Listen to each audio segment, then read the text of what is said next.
Oi, irmãos, como estão? Tudo bem? Então, nesta noite, nós vamos estudar ou continuar estudando as frases de Cristo na cruz. Vimos no sábado à noite que a primeira frase, Jesus pediu que Deus perdoasse aquelas pessoas porque não tinham conhecimento, não sabiam o que estavam fazendo. Como consequência daquilo, daquele pedido de perdão, nós vimos a segunda frase, que aumentaram as zombarias, inclusive os dois ladrões zombavam de Cristo, insultavam o Senhor Jesus, mas um deles acabou sendo alvo do amor misericordioso de Deus e teve ali a sua conversão. E nesta terceira frase do Senhor Jesus, ela nos ensina o reconhecimento de Cristo, da humildade de Maria e também da necessidade que Maria tinha de proteção, e deu a João, o seu discípulo amado, o privilégio de cuidar daquela que foi a sua genitora, aquela que deu a luz ao Senhor Jesus. Então nós vamos estudar exatamente isto, que fala no evangelho escrito por João, pelo próprio João. É o único evangelho que fala a respeito de João e Maria nesse sentido, de Jesus passar a ele o cuidado de sua mãe. Os outros evangelhos não falam sobre isso. Então nós lemos assim, no Evangelho de João, capítulo 19, Evangelho de João, capítulo 19, versículos 25 a 27. Evangelho de João 19, 25 a 27. Diz assim: E junto à cruz estavam a mãe de Jesus, a irmã dela, e Maria, mulher de Cleopas, ou de Clopas, e Maria Madalena. Vendo Jesus sua mãe, e junto a ela o discípulo amado, disse: Mulher, eis aí o teu filho. Depois disse ao discípulo: Eis aí tua mãe. Desta hora em diante o discípulo a tomou para casa. Jesus contempla nesta mulher, em Maria, a sua humildade demonstrada desde o início, quando ela ficou sabendo que seria a mãe do Filho de Deus. Maria fica assustada por ter sido a escolhida, ela fica por ser nova, ser noiva ou desposada. O desposamento na época bíblica era um noivado muito mais sério do que o nosso noivado, era quando o noivo tinha que pagar o dote. Ou ele ia morar na casa do sogro, ou a moça ia morar na casa dos pais do rapaz, sem contato físico nenhum, até que isso fosse pago, o dote fosse pago. E Maria e José estavam desposados, e ela recebe a notícia. E ela se põe humilde. Deus olhou na humildade da sua serva. Depois, quando ela tem encontro com a sua prima, Isabel, que estava grávida de João Batista, a criança se mexeu dentro do ventre, ela faz o cântico de Maria, em que ela disse que Deus contemplou, Deus, o seu Salvador, contemplou a sua serva. Nós, presbiterianos, reformados, nós não somos contra Maria, somos contra a veneração de Maria. Consideramos Maria uma mulher extremamente importante nas Escrituras, assim como Sara, como Ruth, como Noemi. Mulheres, Débora, mulheres que foram extremamente usadas por Deus, e Maria ultrapassa essas porque do seu ventre, da sua genética, do seu sangue, veio a descendência de Davi. Maria passou para o corpo físico de Deus encarnado, do verbo que se fez carne, passou ali a genética do rei Davi, através de Salomão e etc. Nós vemos que ela é uma mulher especial.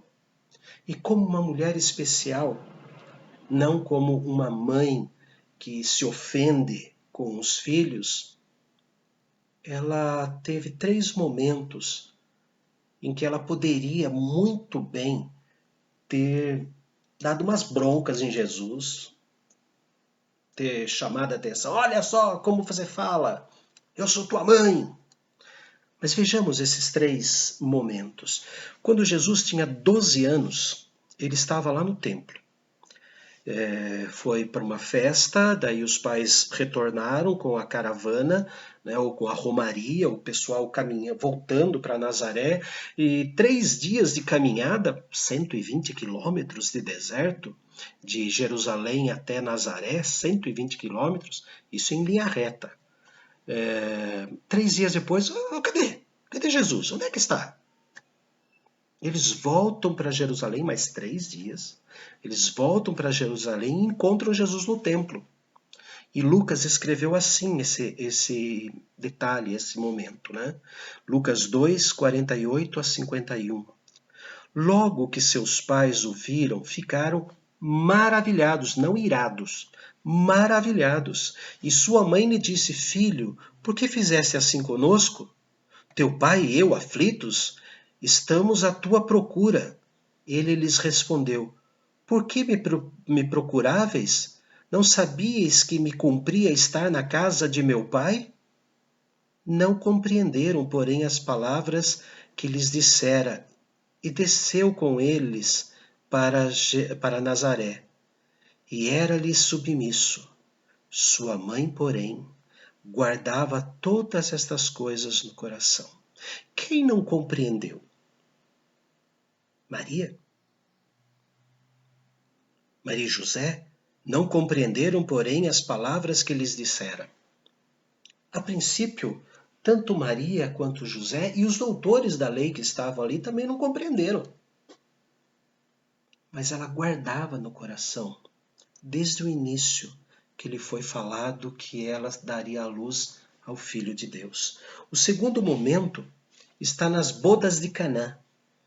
Em João capítulo 2, versículo 4, acaba o vinho e os homens vêm falar com Maria, ela disse com ele, né? E Maria vai, intercede, aí Jesus responde assim, mas Jesus lhe disse, mulher, que tenho eu contigo?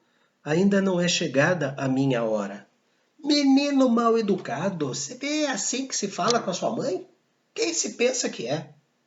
Não. Ela guardou no coração e voltou e disse, façam tudo o que ele vos ordenar. Opa! Façam tudo o que ele vos ordenar. Então a pregação de Maria é que nós devemos fazer o que Cristo ordenar. Não os santos, não ela, mas o que o Filho ordenar. E Jesus ordenou muita coisa nas Escrituras. Amar o próximo, orar pelos inimigos, ter uma vida santa, reconhecer que só Ele é o caminho, a verdade e a vida. Nesta humildade, no segundo ato de Maria, fazer tudo o que Ele vos mandar, nós vemos uma mulher submissa ao propósito e à missão do seu filho. A terceira ocasião foi quando Maria e os outros irmãos do Senhor Jesus, por mais que falem que são primos, a palavra grega não é para primo, mas é para irmão. Jesus é o primogênito de Maria, o primeiro gerado por Maria, unigênito de Deus, o único gerado daquela forma, completamente Deus por dentro e completamente homem por fora. Ali então diz que Jesus estava pregando, falava Mateus 12, 46 a 50. Mateus 12, 46 a 50. Falava ainda Jesus ao povo e eis que sua mãe e seus irmãos estavam do lado de fora, procurando falar-lhe. E alguém lhe disse, tua mãe e teus irmãos estão lá fora e querem falar-te. Porém ele respondeu ao que lhe trouxera o aviso, quem é minha mãe e quem são meus irmãos? E estendendo a mão para os discípulos, disse, eis minha mãe e meus irmãos, porque qualquer que fizer a vontade de meu Pai Celeste, este é meu irmão, irmã e mãe. Ela poderia ter entrado ali, dado uma carteirada em Jesus, mas ela guardava tudo isso no coração. Maria é um exemplo de mulher humilde e submissa às ordens de Deus. submissa àquilo que Deus ordenou que ela fizesse, grávida enquanto noiva, e não do noivo. Mas ela compreendeu a vida espiritual. Foi-lhe dado compreender a vida espiritual. Então, naquele momento crucial do Senhor Jesus na sua missão, não devemos esquecer que a Páscoa veio antes do Natal. A razão da existência do Natal é a Páscoa. Antes da fundação do mundo, Jesus já havia determinado a sua morte, e diz o apóstolo Pedro que a eficácia do sangue de Cristo era conhecida desde antes da fundação do mundo. Então, naquele momento crucial da missão do Senhor Jesus, a razão pela qual ele se encarnou, o Verbo se fez carne, ele trata daquela que foi objeto do Pai se fazer filho. E naquele momento de humildade, ele separa o único discípulo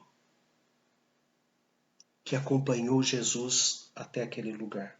O único discípulo.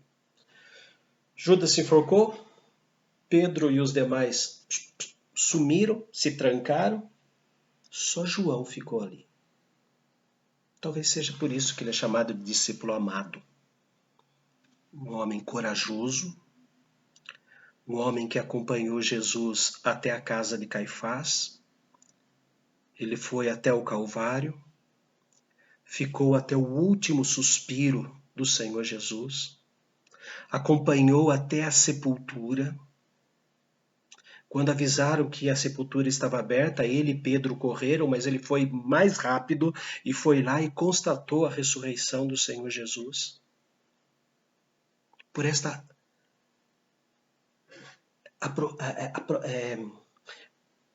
sempre junto com Jesus, essa aproximação junto com o Senhor Jesus, ele coloca uma incumbência no coração de João: cuida dela. E para ela foi um prêmio, porque todos os apóstolos, exceto João, foram martirizados. João foi o único que morreu de forma natural, de causas naturais. Embora existam lendas que digam que ele foi assunto aos céus, como Elias e Enoque, ele foi elevado, falam que ele foi cozido em óleo fervente, mas os primeiros historiadores da igreja, lá no segundo século, deixaram bem claro que ele morreu de morte natural. Clemente de Alexandria, Clemente foi um dos discípulos de João, um dos primeiros pais da igreja, afirmou, não, ele morreu de morte natural. O que isso quer dizer? Quer dizer que ela jamais seria abandonada. Ela não teria um outro filho martirizado, como Jesus foi martirizado. Ela não passaria por essa dor novamente. Jesus não seria imprudente se deixasse Tiago, se deixasse Pedro cuidando de Maria. Mas ele deixou João, porque dentro da história que Jesus escreveu para a vida de João, história escrita antes da fundação do mundo, João seria o último. João seria o último, porque no final do primeiro século, a maior heresia, a maior pregação falsa era de que Jesus não era Deus. Então Deus mantém João vivo até lá no meio do ano 90 e faz com que ele escreva o Evangelho, as 3 cartas e o Apocalipse num prazo mais ou menos de 2 anos. Faz com que ele tenha a visão dos céus, a visão do trono.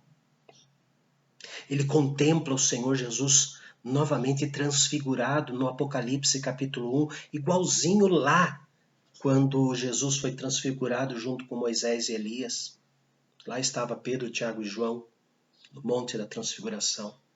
Jesus contempla Maria, contempla a proteção de Maria, de que ela morreria antes de João.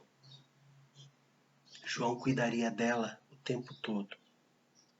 Jesus preocupado com a sua igreja, o nascimento da sua igreja. Foi na casa de Maria, a primeira reunião de oração pós-ascensão de Jesus, Jesus ser elevado às alturas. Jesus contempla a humildade daquela mulher, colocando o discípulo amado como o seu filho e dando a João a tarefa de cuidar de sua mãe. Eis aí o teu filho, eis aí a tua mãe. Jesus recompensa a humildade de Maria. Jesus contempla, recompensa o grandioso coração de João. Aprendemos nessa terceira frase a preocupação de Jesus com a sua igreja, com os idosos da sua igreja, com os líderes da sua igreja, com a sua igreja no âmbito total.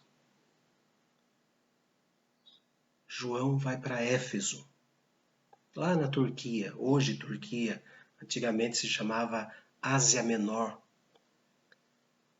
E dizem os historiadores da igreja que lá ele morou, Maria também, na cidade de Éfeso, a cidade mais forte no cristianismo do primeiro e segundo séculos.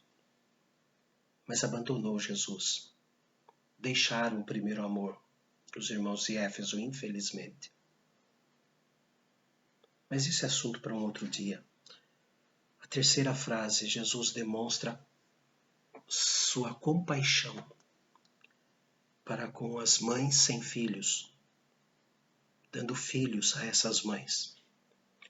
E nos coloca como filhos dessas mulheres que não têm filhos, ou que perderam seus filhos.